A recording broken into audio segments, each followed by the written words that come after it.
having me, Dennis. Really appreciate you putting this all together. It's been a minute since I presented, so bear with me. So I just wanted to say, like, my interest, especially in Lovecraft these days, is adaptations of his work, and I look, at other authors in weird fiction as well, and I just am fascinated by attempts to try and replicate this in the arts, like in the visual arts, in the sound arts. To me, I think that we can learn a lot from looking at these objects once they're produced. So I'm going to try and stick, because of the time issue, with reading this over. One under-examined aspect of weird literature is the use of description of sound to disrupt a given story's narrative, the introduction of it leading to a reordering of the environment.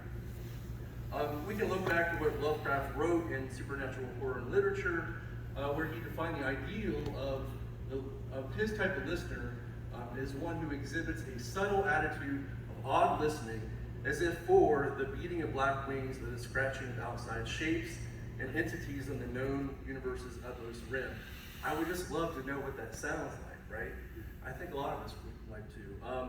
This presentation surveys descriptions of cosmic sounds and their disruptive effects from weird fiction to establish typologies, and based on Thomas Leitch's notion of structures that want to be other structures, examines related film and television scenarios that translate these literary descriptions of sound into actual sounds.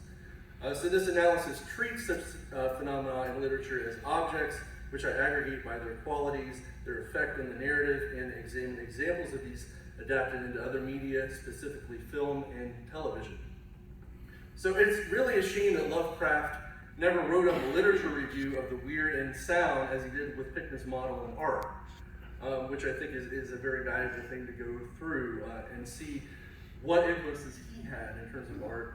But Robert Graves, in his short story, The Shout, does include a brief summary of Western examples of vocal sounds that were connected with certain affects, such as the ancient Irish warriors, Hector of Trojan's shout, who infected men with the madness of fear. But we can also look at Greek examples like Echo, Orpheus, and Sirens for their impact on people, on humans, like the sounds that they produce. Other notable examples of the use of sound in weird literature include Robert Aikman's Ringing the Changes, J.G. Ballard's The Sound Sweep, Ramsey Campbell's The Plane of Sound, Philip K. Dick's The Preserving Machine, Lord Dunsany's of Scarl the Drummer, Henry Kuttner's Bells of Horror, and of course H.P. Lovecraft's The Music of Eric Zahn. But I would note that one of my favorite examples of sound in Lovecraft's literature comes from Dreams in the Witch House, where we get a lot of references to Azathoth.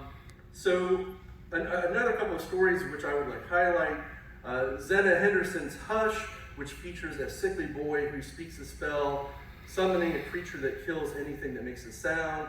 And there are a couple of television episodes, especially from British TV, that include great examples of sound, including Hush Hush from Way Out, where a woman is hypnotized to be docile using a sound device created by her husband.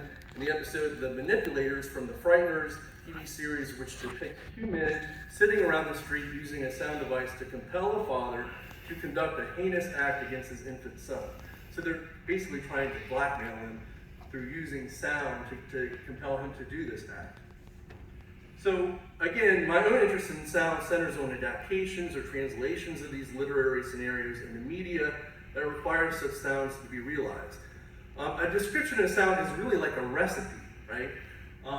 It contains some elements of what the sound could sound like, but it really takes someone to actually perform it in person, right? To add their own instrumentation, their own ideas to it, and then it's realized in terms of like an actual sound object. And I also kind of was looking into the notion of a fictional novum, as Trace Riddell defines it, as an analogic and metaphorical device used to identify the fictive newness at the core of a science fiction text narrative. Basically, novelty is very important when it comes to weird text, because we're looking for things that we haven't experienced before. So when you have to actually create it, it really it puts a lot of pressure on the artist to, find ways of producing something that people haven't heard before. So essentially, novelty and awareness from the audience play into de novum status as sounds that affect listeners in a certain manner, and the relative newness within the culture can impact it. And I think that there's definitely some intersections between novelty and the unknown, as Lovecraft defines it, and there's kind of a spectrum there. So so I don't have enough time to go through a bunch of different examples, so I'm going to mostly focus in on one. And it might be a little disappointing, but I'm going to focus in on the disembodied voice with extra-dimensional origins. So basically, there's not a presence of a body there, but we hear this person, and that's the unique sound there. No body, but there's a voice. So the human voice is one of the most distracting sounds that a listener can experience, and that it demands to be listened to and processed. On a cosmic scale, from 1 being not so cosmic and 10 being very cosmic, the human voice is closer to 1. However, there are examples of voices which create disruption for the audience, specifically disembodied voices of someone caught in another dimension, such as those. I'm going to focus in on a couple of stories, but especially Ambrose Bierce's short story. I wouldn't say collection, but it's kind of like a handful of stories that all relate to disappearances. And in the initial version, this was called Wither, and then later when it was published in a short story collection, it was identified as Mysterious Disappearances. But also the Twilight Zone episode, Little Girl Lost. So Ambrose Bierce's short story trilogy, Wither, originally published in the San Francisco Examiner in